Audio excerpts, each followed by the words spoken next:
The nation's longest-running traveling celebration of traditional arts, the National Folk Festival comes to downtown Jackson for the first time, November 7th through the 9th. A fun-filled weekend for the entire family, exploring roots, richness, and variety of American culture.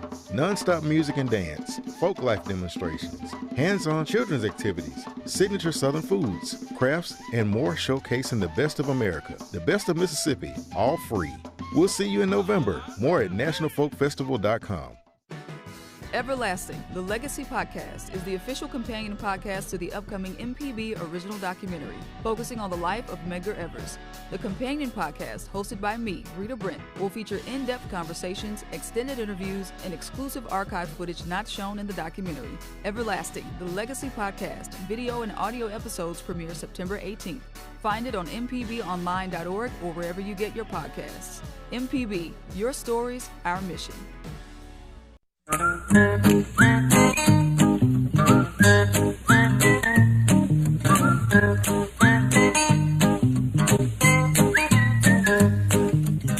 dokie, folks. Welcome back. Horticulturalist Felder Rushing, and Java, it's good to see your smiling face again. How you doing, man?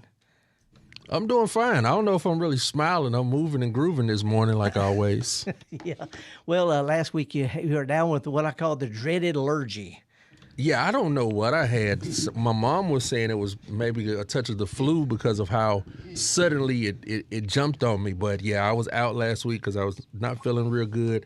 Abram stepped in, and, the whole team shifted around. So we back normal, and you are back. I'm back. You just flew in. Are your arms tired? There's all sorts of things I can say about that flight back and forth between here and UK, but I've been doing it for 4 times a year now for, 15 years. four flights a year. But it's okay because I get frequent flyer miles, which means I get bumped up to the nice seats. That's what I was about to say. Your points must be, through the roof. Yeah, it is. But, that's okay. It's either this or get a real job, Java. Talking about flower, I did so much this past summer. I've got a lot of pictures to share over the next few months of things that we can do in our gardens that I wouldn't have thought of until I saw other people who've been messing around with stuff for a couple of 100 years and figure stuff out. So I've got some little ideas that I think will work in Mississippi. But I got to tell you this, I was so pleased to get back to my garden and it was still alive. Yeah, any surprises? No, not really. We are surprised that some of the stuff's still alive. I mean, I don't know if we get. By the way, got John C. I got Abram on the live stream, and I don't know if they can show these pictures or not. But I've got okra, and I've got hot peppers, and they made it. Okay. And I got some other stuff too. I got, which I can tell you, I got my little what I call hardy orange, little lemon looking thing. It's a thorny plant. Look at the thorns on that. And it's got these little citrus. They're not hardly worth eating. It's mostly seed and real sour. But it's just a real interesting ornamental plant. But between it and the okra, peppers, I've got a few other plants that did quite well without, anybody taking care of it for 3 months. And is that a part of the elementals? Yes. I like mixed stuff that's pretty to look at. When you're tired of looking at it, you can eat it. Yeah, straight up. Anyway, before we get any further, I want to give a shout out if I can. We got some folks back in England who listen to this thing. Okay. And especially to Rachel and Karen and Martin and Sean at the pub. Just want to give a shout out to them. Martin brought me, as a going away present, a beef and chili pie with short crust. Come on now. You know what chicken pot pie, little individual pies? Well, they got meat and potato pies and meat and, chicken and potato pies, the little individual things. Well, this one has some chili peppers in it, and it lit us up. It was great. And it came from a place called Sissy's Greens in Haslington, Lancashire. Anyway, we passed it around, and 30 minutes later, we were comparing pies and pie shops and what makes a good pie. What makes a good pie? Well, a short crust. Okay. The kind when you bite into it, it gets a little on your chin. You gotta, and it's crumbly and flaky and moist. And also, a good pie to me is one that you eat 2 of them, it's just too much, Anyway, I'm glad to be back, and we're going to be talking about nothing but gardening today. And I brought some stuff to show and tell, some stuff from my garden. I was real pleased to see a lot of stuff that made it. But by the way, I was told to be sure to say that pie that he brought me was a pass-along pie, because he just brought one and I had to share it with everybody. Oh, that's what I'm about to say. What does that mean? Pass-along pie. So anyway, we're going to be talking about gardening. So if anybody's got some things you want to talk about, those who are listening live, we appreciate it. If you're watching on live stream, hey, how you doing? Yeah, I want to. Speaking of live stream, the chat is lighting up. We got S. Eli. I'm just checking in from Dallas Fort Worth. We got Margie from Harpersville. Checking in, Timothy in Jackson, Alan. Timothy. From we got Alan from Virginia, Pamela from Harleston. So we got a good group piling into the live stream right now. We appreciate you joining us. We really appreciate that. And if you want to give us you can't give us a call if you listen live stream, but you can shoot us text, right? Yeah, you can enter your question in the chat if you got a question for Felder. All righty. Well, before we get into any more, hoop-de-doos and stuff, let's go straight to the phone calls. We got a guy named Fletch calling from Ridgeland. Hey, Fletch, good morning. Good morning. Welcome back. Thank you, sir. How are you? All well. Hopefully y'all are too. So far, I was doing a little bit of homework before I started a backyard garden, kind of raised bed on a slope. Yeah. Doesn't look like I'm supposed to be using cross ties. Cross ties are fine. The creosote, not a seep out problem? No, that creosote is designed to stay in that wood for 25, 30, 40, 50 years. And what very little bit seeps out, it goes straight down. And even if it gets into the soil, it's not the kind of stuff that's absorbed by plant roots and translocated. At most, if you have some vegetables that are growing up close to it or some plants and the roots touch it, those roots may burn back about whatever a millimeter is, but that's all. It's not a big. The treatment is to keep the cross tie from rotting, not from poisoning the plants around it. It's really, really not an issue. Really not. Okay, good to hear. As the same, by the way, it's the same thing with pressure-treated wood. A lot of people worry about pressure-treated wood. The stuff we used back in the 60s and 70s, the pentachlorothalonil, all that kind of stuff, it was really, really awful. The stuff we use now, it is absolutely not a problem using pressure-treated wood, even around vegetables. Same reason. It doesn't leach out. What leaches out is not absorbed by plants, doesn't cause problems. That is great to hear. I've already dug out the centipede that was under it. You still recommend a barrier down? Well, you're going to be happier if you do that. But are these raised beds? Are they on top of the ground? Or are they partly sunk and partly raised? Well, I mean, it's going to come down off a slope. So some of it's going to be 6 inches off the ground. Some's going to be about 24 inches off the ground. Okay. In other words, you're sort of terracing a little bit. Yes. That's a good way to do it. If you put the pressure treated wood or the creosote, whatever, if you put it down in the ground just a little bit, then the grass not going to grow up under it. But if you want to put a barrier out there in the long run, it's really not that big a deal. Truth is, that stuff that grows up under those creosote, by the time it gets you dirt, it's got to go up through a bunch of dirt, and by then it's so easy to pull, I wouldn't even worry about it. Great point. No need to put like a gravel base or anything? No, I think now this is my personal and my professional opinion. Keep in mind, I've been doing raised beds since the 1970s. I can't tell you how many I've done at school gardens and personal gardens and ag museum and all. But if you'll put your boxes out there, if you'll dig the dirt that's in it, the native dirt, if you got grass, just turn it upside down. Take your shovel upside down, put the grass on the bottom 3 or 4 inches to expose the dirt, and then add stuff to that. That way it's partly raised for wet spells, it's partly sunk to help you through dry spells, but there's something about having real dirt in your soil mix that makes a huge difference in how plants grow.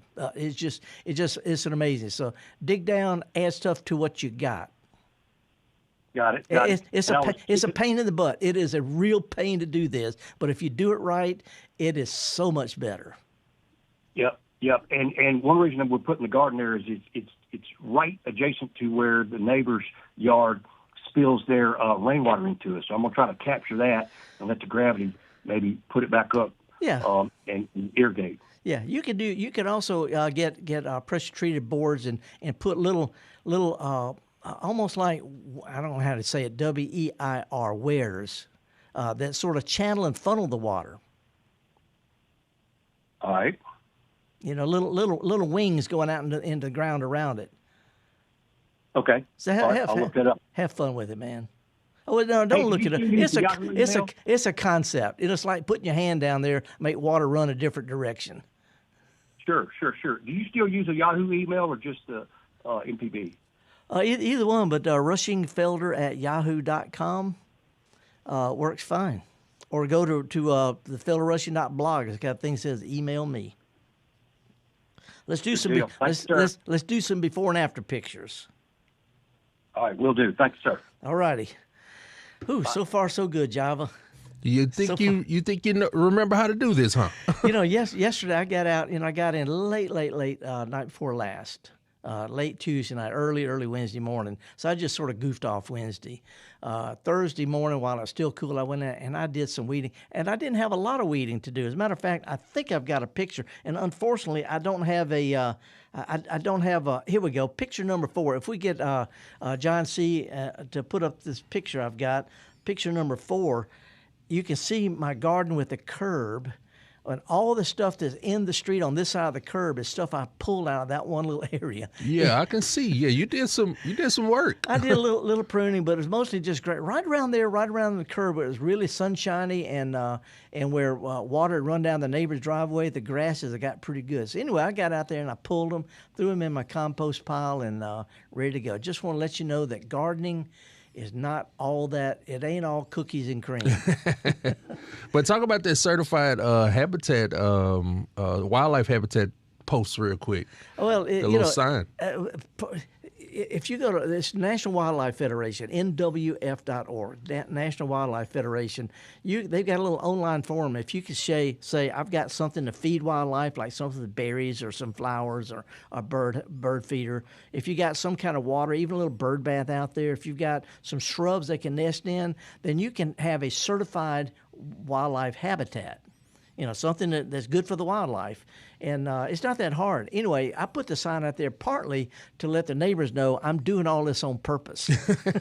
Now, there's also a sign, because I passed it on the way to work, not too far from the station here, that has that certified wildlife little tag, and they have a nice garden, and so it's something that kind of accents and, like you said, lets your neighbors know you're doing this for a reason. Yes, yeah.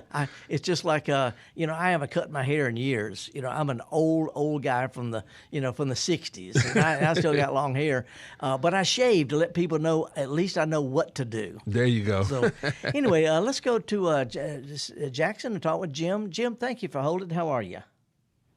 Good morning, Felder. Jim Rosenblatt here. Howdy. Welcome back. And you just spoke about the value of dirt for vegetables. Yep. And I've been reading about hydroponic tomatoes. Yeah. What is the difference between a tomato that's been raised hydroponically as opposed to in dirt? Does the nutrient value differ? Not really. Plants sort of figured out when they're growing hydroponically, they just use water-soluble fertilizer, sort of like a type of Miracle-Gro type stuff. And the roots that grow in water, if you root a plant in water or root a plant in soil, in regular dirt, their roots are different. They're constructed different. No matter, the ones in water are more brittle. But as long as you use regular, a good fertilizer, whether it's in dirt or in the soil, the tomatoes are going to be the same. It's just I really don't see the point in it unless you just don't have a lot of room you like to play around. But hydroponics is interesting. But most people just get you a pot full of some potting soil. Dirt just feels more natural somehow. Well, it is natural, and not only that, but it feels so much better, digging around in it, getting stuff under your fingernails, and then you can take the hydroponic stuff, I guess, splash it behind your ears or something. But anyway, I root stuff in water, I root stuff in dirt, I grow stuff in dirt because it works. By the way, Jim, I say dirt, D-I-R-T, dirt, because it is the English word for soil, which is French for dirt. I guess also when you're growing hydroponically, you don't get to meet earthworms. That's right. You might get some mosquito larvae.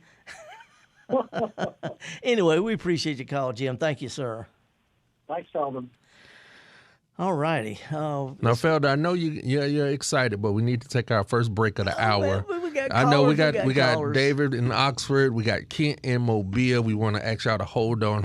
It won't take long, but we got to take our first break. I wish people could see my goosebumps. I'm so glad to be back. I'm glad to be in air conditioning too. So anyway, I'm horticulturalist Felder Rushing, Java Chapman, John C. Abram Nan. I want to say Nanny Look at Abram. Abram's like, what's going on? You forgot me. I don't forget. See, I've got a little bit of dyslexia, and it's just one of those kind of things where, anyway, all the folks here at MPB, we welcome you. We're glad that you tune in. We're so glad to be here and offer this service. Thanks to you and supporters of this program.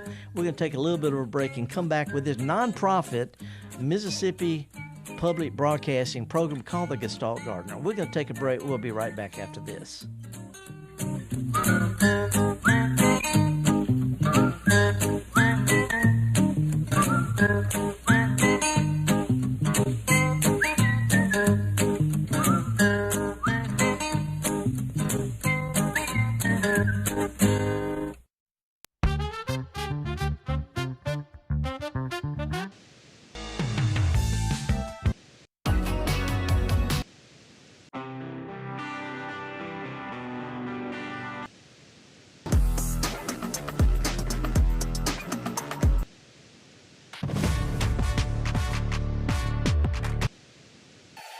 Together through the years, together in the future.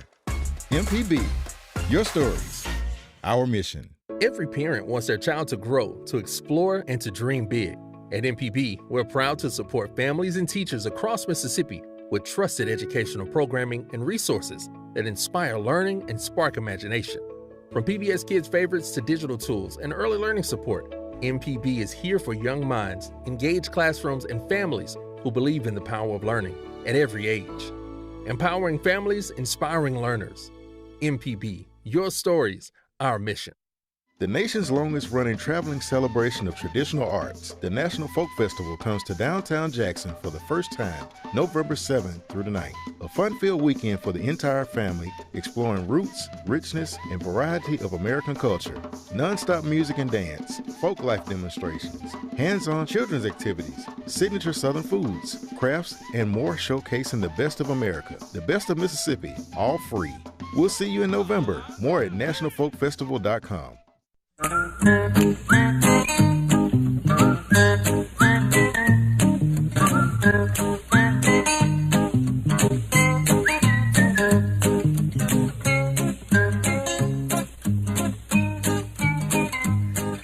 Okie dokie, folks. Welcome back. Horticulturalist Felder Rushing. Glad to be here and glad to be talking about gardening in the Deep South. If you got some questions, give us a call. But we've got some guys who've been hanging on for a long time. David has been hanging on for 5 minutes from Oxford. I appreciate it. How are you, sir? I'm doing well. So how are you? Better than I deserve. And by the way, and maybe I shouldn't say this, but I'm partly excited because of of the antihistamines. Yeah, came back. Matter of fact, there's the book of gardening. There's a book called Benadrylations. Benadrylations 24/7. No pollen formed against me shall prosper. We need every tool we can assemble. You bet. What you got going on? I want to plant some fruit trees, and there's a grove of black walnut trees real close by, and I was told the black walnut root was toxic. That's partly true, but such a small amount of true that it's practically not an issue. Not anything I'd worry about at all. You know, there's the hormone that's in I think it's called juglans or something. Juglend. I can't remember the whole name, but juglend something. It is put out mostly by the leaves, somewhat by the roots, but it's extremely small. Research has shown it's not that big a deal. Really not. Well, great. We didn't want to cut the trees and wanted to plant the fruit tree. So So thank you very much. Love the show. I appreciate it. I got a question to ask you. How are you deciding what varieties to fruit to grow? Just just what we like. I mean, we have in mind a variety of a couple of types of apples and pears and peaches and nothing. I was going to try pawpaw tree. Pawpaws are great, and they're native. The reason I'm asking because fruits are very alluring. I just got back from a country where I do a lot of walking. I walk 4, 5, 6, sometimes 7 miles just about every day along all these moors and footpaths and through the hills and stuff. And they've got wild apples, wild pears, crab apples, cherries, plums, blueberries, blackberries, raspberries, all growing wild. But in Mississippi, not all fruit types will grow here. It's hard to get cherries to grow here because they're not. But here's the deal. Different varieties of each, let's say apples, for example. The apples that are produced on the coast will bloom too early up north and freeze. Those that do better up north don't get enough cold to flower on the coast. It's this thing called chilling hours. And you've got around 800-900 chilling hours. So when you choose varieties, you need to get those that are adapted for North Mississippi, and not just whatever. And also disease resistance. Some plants need cross-pollination. It sounds complicated, but there's 2 ways you can get more information. One is go to msucares.com. I know you're in Oxford. It's okay to go to msucares.com and just click on fruit varieties, and it'll show north, south, and central Mississippi, the different kind of fruits, the best varieties for our climate and your part of the state. That's really important because just getting a generic apple or peach or pear or plum or whatever may not, it's going to take you 3 or 4 or 5 years to find out it was an expensive mistake. So let's go with the best varieties of each kind of fruit. msucares.com. I also have a little brochure I put together, and I emailed hundreds and hundreds of free copies of this. If you'll shoot me an email, I've got a little publication called Fruit Varieties for Mississippi. And it's got a little, and it explains the pruning and all that kind of stuff. Anyway, if you go to felderrushing.blog, click email me, and I'll send you this thing on the kind of fruits that do well, the best varieties. Yeah, well, I appreciate it. I look forward to that. And, all transparency, I'm actually in Burgess, and I actually went to that university down south, so I'm familiar with Southern? With both. So no, Mississippi State. It's okay. Not that far south. Anyway, for anybody listening, not all types of fruit grow in Mississippi, but even those that grow well, not all varieties will do well in different parts of the state. And so if you're just buying generic stuff, it may not work. Also, be sure to put you a fig out there and some blueberries. Yeah. I've had the blueberries before and the figs, and both did well. So we look forward to that. All righty, man. I'm looking forward to some fig preserves from you. Well, you may be optimistic, but there's always hope. There you go. That's what gardening is all about. It may not work, but it's just like going fishing. You don't necessarily go to catch fish. You hope you do, but you're going fishing. That's the same thing with gardening. Appreciate you, David. Let's move, man. We got a full bank of calls this morning. We'll go down to Mobile now, see what Kent's up to. Kent, how are you, sir? Hey, good morning, Felder. Glad you didn't lose your Mississippi accent after being immersed in all those British accents for so long. But you're sounding great. Thank you. I have sort of 3 questions. We recently took a big tree out of our front yard, like last week, and I need to replace it with something else. But I'm 83, so I don't have 20 years to wait for the thing to grow. But I'd like to get a little bit of shade as quickly as possible. Yeah. What kind of trees will do that down here in Mobile? Well, there's a couple of things. We do have some good fast-growing trees down there. They're generally not going to be the big trees like oaks and all. There'll be smaller trees like certain kind of crepe myrtles. There's one called Vitex, real fast, that you can sit up under. As far as something going to shade your house, we are looking at 10, 15 years. But if you just want something that's going to give some shade, if you just want something to sit out under the shade, put you up an arbor. Throw you some posts in the ground, put some cross pieces on there, grow a vine on there, grow some gourds. You go to Italy and they all have gourd houses. They're just patios with this this material stress to it, and they grow gourds out there. So, put you some trees out there, but get you some temporary stuff like a fast-growing vitex tree or an arbor with some vines on it. Okay. Yeah, the homeowner association won't let me put an arbor out there, but maybe a tree. Okay, that's the first question. Second question, I also cleared a vacant lot that's next to my house. Uh-huh. I left several trees in there, but there's a big open space that's just bare dirt. Yeah. And I'm wondering what I can put on there short term to cover it for the winter so I can put something more substantial there in the spring. Well, there's a couple of interesting approaches. The first one I recommend, the homeowners association may not go along with, is that's plant clover. Throw you some white clover out there. If you want something that's pretty, get knee-deep crimson clover, but just throw some clover out there. It grows over the wintertime. It covers the ground, and it feeds. It actually converts nitrogen. The roots will penetrate into your soil, and next year, when it gets hot, you just cut the stuff down, and the tops make good food for worms, but the roots will keep the soil loose until what you plant. The dying roots of the clover provide pathways for the roots of what you plant in the spring. But if you don't want to go with clover, go with ryegrass.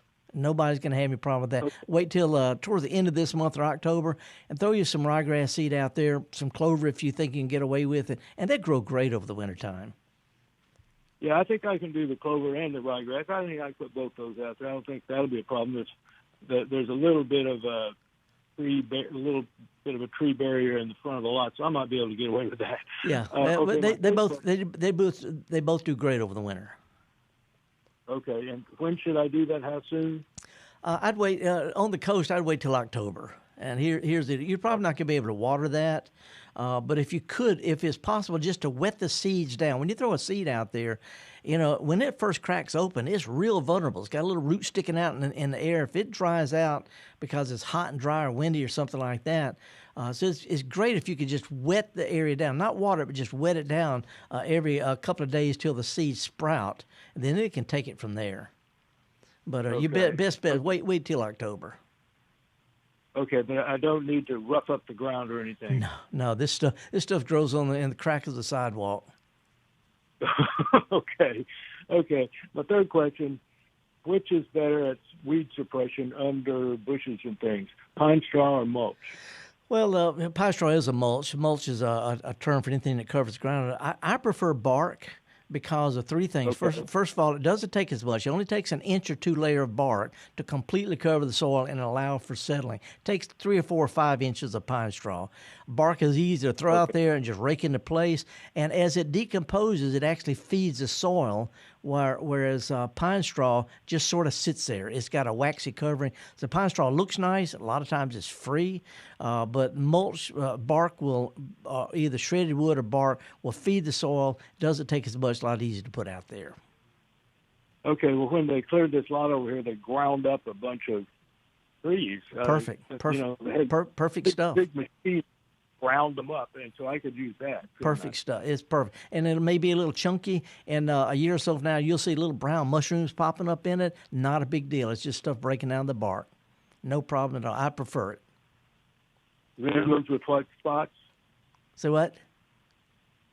Red mushrooms with white spots? Yeah. This red with white. No, you're not gonna have those. You're not gonna have the amanitas. If you do, the homeowners get have a bunch of teenagers looking for the mushrooms out there. No, it's just plain old little brown mushrooms that happen to it's a fungus that helps decay shredded bark and wood and stuff. Okay, well, that's not a problem. Well, thank you, Felder. That's really helpful information. I appreciate it. Okay. I'm glad you're back. Good questions. Appreciate it. All righty, that was some good questions there, Java. Yeah, Kent, he came with the triple header. All right, so I got a cheesy tune, but we got some callers. I'd rather do the callers if that's okay with you. Yeah, no, Kevin from South Carolina has been, patience of Job. Gotcha. Kevin, are you in Charleston? Yeah, just outside of Charleston proper. Okay, gotcha. Well, what's up? All right, hey, appreciate you taking the call. Had a couple of related questions here. I'll make it quick. So I have a bunch of pepper plants that did super well, obviously, considering where I am. They're still bearing. Right. But of course, they've gotten, they're basically pepper bushes at this point. The root at the earth is probably a good 3/4 of an inch thick. My question is can I save those until next year and keep them producing for next summer? If so, how would I go about it? It's possible. Even though you're down in the low country there, it can still get awfully cold. If it gets down below 35 or so, the pepper plants suffer.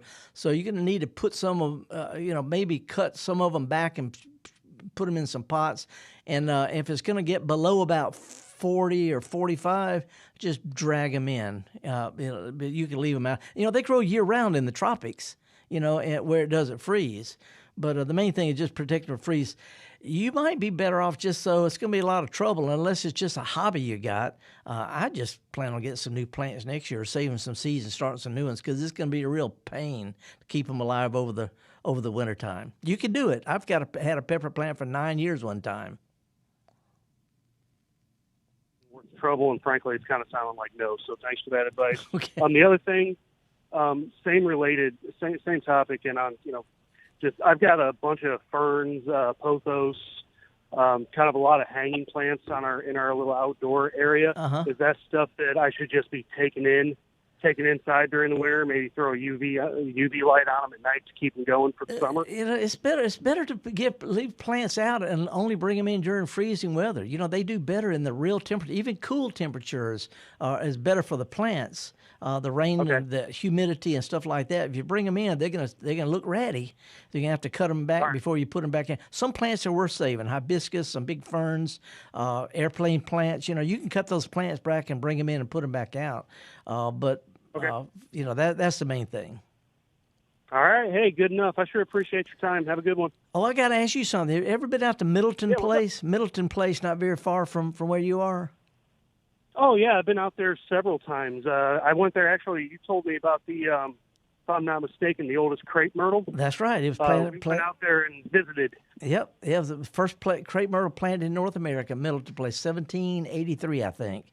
Anyway, it's actually real funny that you bring that up because the base where I work is right off Dorchester, and the road that goes out to Dorchester, off to Dorchester is Michaud Parkway. Yeah. I had no idea who that was named for until you brought up Andre Michaud. Yeah, he introduced. I was like, I'll be darned. Look at that. Yep, he introduced crepe myrtles. He introduced camellias. He introduced mimosas. Andre Michaud. But anyway, I'll be darned. Appreciate your call, man. Have a good one. All right, thank you. That was Kevin from Charleston, South Carolina. Even though he's in South Carolina, and Mississippi have very similar climates. Their coast, their upland areas. The two states that Alabama has, is very similar. Georgia can get a little bit colder up north, but South Carolina and Mississippi are sisters when it comes to weather. Anyway, let's go down to Fairhope, Alabama. Ryan, thank you for holding. What's going on? Hello? Ryan, you with us?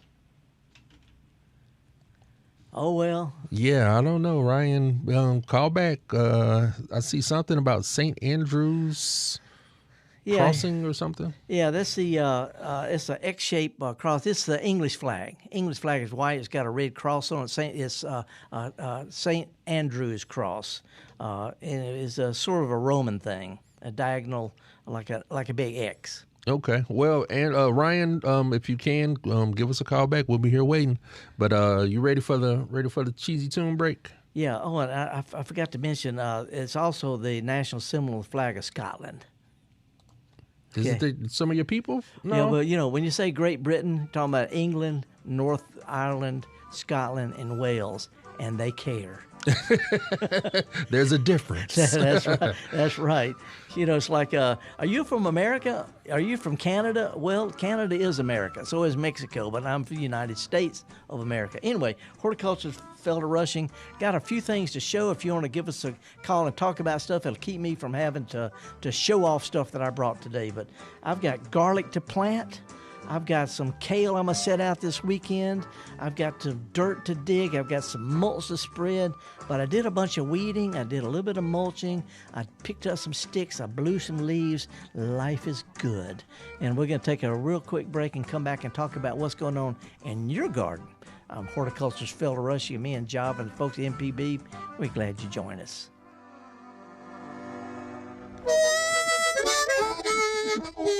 Hi, ladies and gentlemen. My name is Bobby Rush. As a blues man, I love Mississippi Public Broadcasting. If you support Mississippi music and their local programming, donate now, right now, and become a member today, not tomorrow. Thank you, thank you, thank you. Doesn't matter how big or small, but we prefer big. Thank you very much. The Measuring Show. Since 1970, MPB has been enriching the lives of Mississippians. Everything we do gives us the chance to grow and learn. With your support, we are always there whenever and wherever you need us.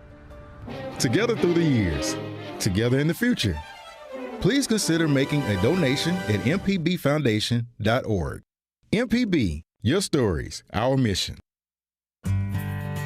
At the Mississippi Arts and Entertainment Experience in Meridian, we believe in the power of the arts, storytelling, and education, just like Mississippi Public Broadcasting. MPB connects communities across the state with quality programs that inform, inspire, and engage. Their audience is loyal and appreciative of businesses that support public broadcasting, which makes underwriting on MPB a smart investment. Join us in supporting MPB. Learn more at mpbfoundation.org.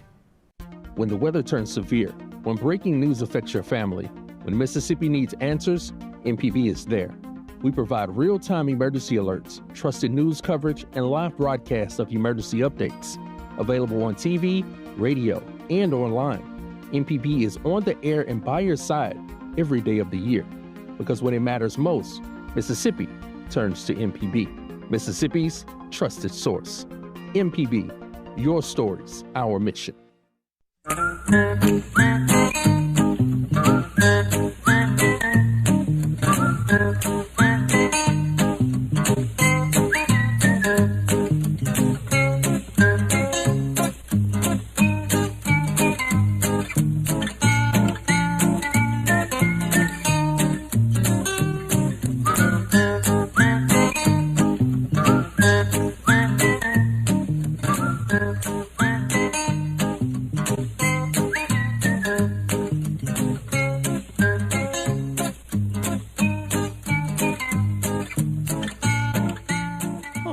Folks, welcome back. Horticulturalist Felder Rushing, and if you are not familiar with the live stream, if you can go to YouTube. Is it YouTube, right? Yeah, YouTube. And in the search box, do Gestalt Gardener or Mississippi Public Broadcasting, and 24/7 you can see me and Java and all the kind of stuff we're talking about. And I just wanted to share one thing. I got back, and Java, you know, I really like cacti and succulents. I'm going to hold this little truck thing up. It's a little toy truck, green truck. It's got a box on the back. It's just a metal box. It's got drainage holes in the bottom, a little soil, and I got a little miniature bottle tree. But look at these little plants in here, little sedums and hens and chicks and stuff like this. These are succulents, and the reason I like growing succulents is because this little pot stayed out for 3 months with nobody doing anything, no water, nothing. I love cacti and succulents. Matter of fact, I've got a picture, if they want to put it up, a picture number 1 of my truck. Yeah, because I was about to, you said it was a toy truck, but for those who don't know, it's like a model of your actual truck. That's right. Well, this picture that we're showing now of my regular truck, it looks kind of raggedy, but I took this picture this morning, and these are the kind of plants that are growing in a box of dirt, potting soil, in the back of a pickup truck with no water, no nothing. I've got a dwarf agave, I've got oregano, I've got yellow sedum, I've got a little dwarf nandina, some monkey grass, I've got a little pepper plant. These are kind of plants that I like because you mix them all up and it looks like you know what you're doing. But I want to brag on something. Let's see if they can get a close-up of this card. I'm going to hold this card. Let's see how close they can get on this thing. I see membership card. What's a British cactus? There we go. Look how close they're getting. Succulent Society. Yes, I am a member of the British Cactus and Succulent Society. One of the few Americans they let in there because I try not to act like an American when I'm over there. But anyway, I like growing cacti and succulents because they grow well, they're interesting, they don't need any care at all. And I'd love to talk about some other things. I've got some plants to show off, but let's go back to the phone calls. We've had somebody calling from, I think, Hattiesburg. Well, we got them. I think we're getting them lined up. I see a Port Gibson, like you say, a Hattiesburg. They're not ready yet. They're getting them lined up. While they're doing that, let me show these plants that I got picked up today. Some of the flowers that are growing in my yard. I've got some big plants like I like to grow castor bean. Castor bean is big old plant. A lot of times they're green. This is a burgundy one. Great big huge plant. I've got ornamental grasses. I've got gomphrena. I've got an African blue basil, which is just a terrific hummingbird and pollinator plant. Too strong to eat, but I've got native salvias. I've got purple cane, and even a spike. This is what really surprised a lot of people. Something like plain old monkey grass. Plain old monkey grass has got spikes of lavender purple flowers on it. These are plants that will grow in Mississippi all summer with no care at all. And so I've spent a whole career of looking for plants that will grow in cemeteries, country homes, older parts of town where they don't have irrigation. And if it'll grow well in Mississippi with no care, I put it in my yard. So even though it looks kind of like a cluttered cottage garden, it's a testament to the kind of plants that people have figured out will grow well here without any care at all. That's what I'm all about. Anyway, now let's go down to Port Gibson and talk with Dave. Dave, what's going on? Yeah, I want to know the time to plant and turning fall mossy green. Ooh, now's the time, but it's awful hot out there. Awful, not just on you, but on the seeds. You can put them out now, but you need to be able to not so much water them, Dave, but you got to at least wet the seeds down because those seeds are really, really small. And if they crack open and we got 3 days of 90 degrees, that little tiny plant can die. So if you can just wet the seeds down every day or two, and when they sprout, give it a good soaking every couple of times a week, you can start them right now. As soon as we get a little cool weather, they'll sweeten up. Okay, that's what I want to know. That's it? That's it. Okay. Well, good luck. Hey, do you ever plant one of our best edible greens all winter long? Something grows all winter is collards. Have you ever planted collards, collard greens? No, I ain't never planted collard. I'm gonna have to try. It looks sort of like a broccoli plant, or but collards it could take down to 0 degrees. It will not freeze. But if you put some collards out there, and there's another related plant called kale, Kale. Collards and kale will grow all winter long, and you just go out and just break off some leaves. You can cook them down like anything. My personal opinion is they taste better if they got a little bacon grease in them. But the collards and kale you can put out there, and they will grow all winter, even if we get down to that hard freeze like we had a couple of years ago. So think about those two. Okay, I sure will. All right, appreciate your call, Dave. All right, thank you. You bet. Yep, so I've got garlic to plant. I've got my okra. I have some okra here. I brought a dry seed pod in. I just want to show if you crack it open, it's got all these. Okay. You're making a mess. The seeds everywhere, but these collards. Okra is a plant that is from Africa. It likes hot and dry, and mine still bloom and still making. But I picked one of these pods yesterday, letting the seeds dry so I can plant some more next year. But you can also take these, Java, and this is something your kids can do. Mm-hmm. Even if you don't like to eat okra, you can take it and the pods, and you can paint them red, make a little Santa Claus Christmas tree ornament. Yeah, I've seen some. Yeah, some of the pictures you sent with that. Yeah, you can even paint it white, put two little dots on there, and make ghosts, long-stinted ghosts for Halloween. Yeah, because when that's around the corner. We did just get a question from the chat. Kind of flustered me a little bit, but William wants to know when is the best time to pick pears. Ooh, there's not a good answer to that. Okay. Because there's early, mid, and late season ripening, and the correct answer is the day after the squirrels ate them all. The day before the squirrels ate them all. But because different pears ripen at different times, some are hard eating, cooking type pears. Some are fresh eating. So all I can suggest is when they look about right, bite into one and see if it's starting to sweeten up. But again, you can't go by texture because we have cooking pears that make preserves, and they're hard to eat, but they're really good for cooking with. And then the soft ones, they don't cook because they turn into mush. So just gotta squeeze on, take one off, bite into it every now and then. And if you see the squirrels are after them, time to get on it.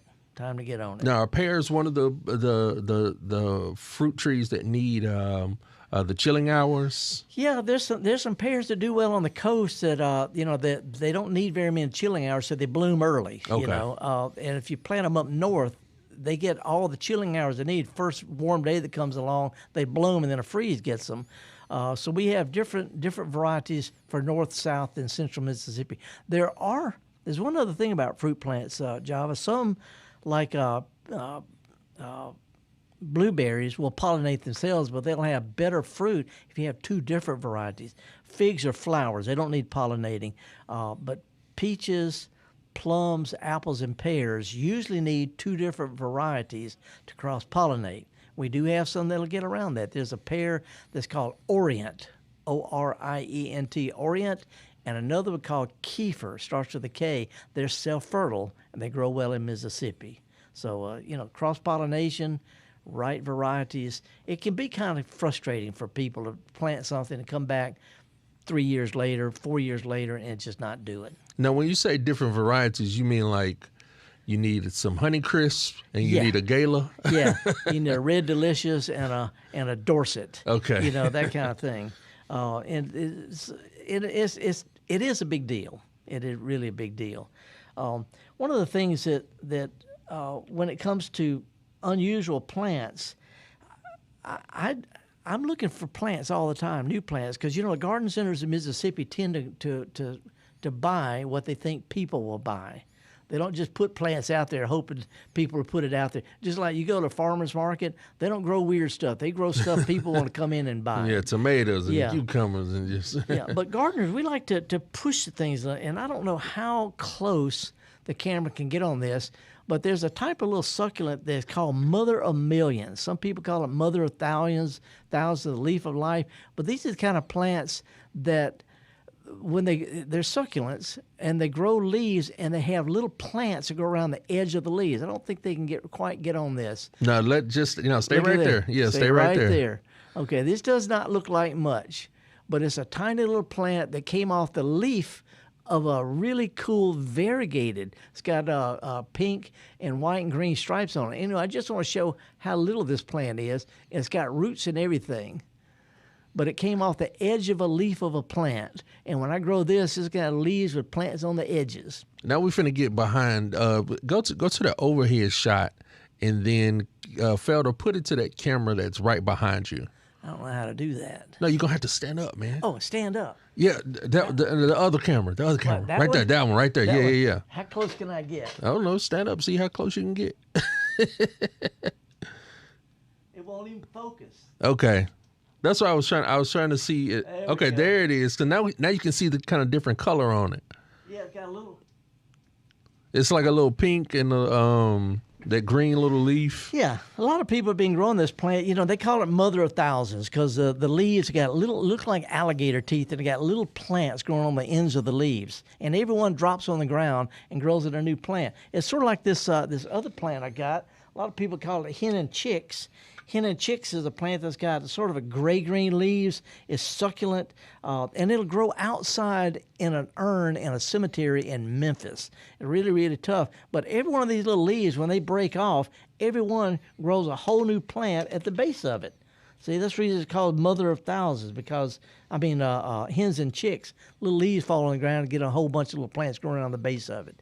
Well, these are the kind of plants that are interesting for gardeners, who like interesting stuff. And if you like really weird stuff, there's different varieties. And that's what I was trying to point out with this one I brought back from England. Hasn't been seen in North America yet.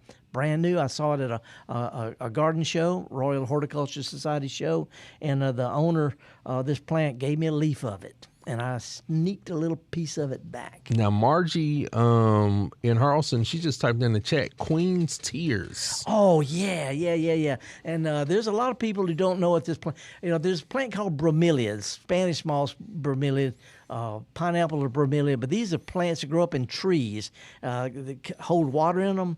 But there's one that's called Queen's Tear. When it blooms, it has these arching, maybe foot and a half long arching stems, and the little flowers hang down, and they're purple, they're pink, they're yellow. They're just incredible plant. And this is a potted plant that grow in a container and bloom consistently for people who don't know anything about horticulture. It's not a fancy plant. Bromelia Society people, they turn their noses up at it because anybody can grow it. But Queen's Tears bilbergia. It's an old-fashioned pass-along bromeliad. Once you got it, it'll just fill up a pot, and first thing you know, you're going to share it with other people. Pass-along plant. Java, when it comes to these kind of plants, if you got a good plant and you like it, it's pretty or it's edible, it tastes good, it's got a good variety, maybe it's an heirloom, maybe it's something you got from Auntie Mimi or something like that. If it makes seeds or it's easy to share it and start spreading it around, when these things start to bloom, when you start seeing old orange daylilies all over the place, they don't get there on their own. They're put there by people. And every time I see these kind of old-fashioned plants that are not available for sale, they show me that web that connects gardeners. All over the world, people have been sharing these plants, and when they come into bloom, we feel like we're kind of an unseen community. And they do like you sneak them in, under the covers. Okay, I will say this: I didn't smuggle in. I've got a USDA plant import thing. Okay, all right. I'm TSA looking retired. for you. Yeah, don't want TSA coming after. What's that in your sock, sir? It's a bromeliad. And then you was like, wait, what? Get up against the wall. Yeah, I mean, it's like when I sometimes when I go back over to England, I have to smuggle in some peppers and tomatoes and stuff because I can't grow them outdoors there. So anyway, it's all good. It's all good. Well, I know for sure we are glad that you are back, but I really think you like one of the smartest people in Mississippi because somehow you miss our summers. No. I've been doing this for a long time. So somebody says, you go to England? Someone said, yeah, it gets up to 75. I'm out of here. But anyway, I'm glad to be back. I did some weeding yesterday. I did some mulching. I'll do some planting this way. I did some leaf blowing. I got a few other things to share that are interesting from a garden that's totally neglected, but we'll talk about that next week. Meanwhile, if you've got some questions, email us, garden@mpbonline.org or go to felderrushing.blog. But if you get a chance, go to a farmer's market. Farmer's markets are all over the state. They're cranked up right now. I'm going to go to one in Jackson tomorrow. But if you get a chance, go to a farmer's market. Take somebody with you. Take a neighbor. Take a kid. Let them meet the people who grow stuff that are really interesting. And most important, show them how to do what we do best. And MPB, we love to tell people all the time, folks, it's time to get out and get dirty. See y'all next week.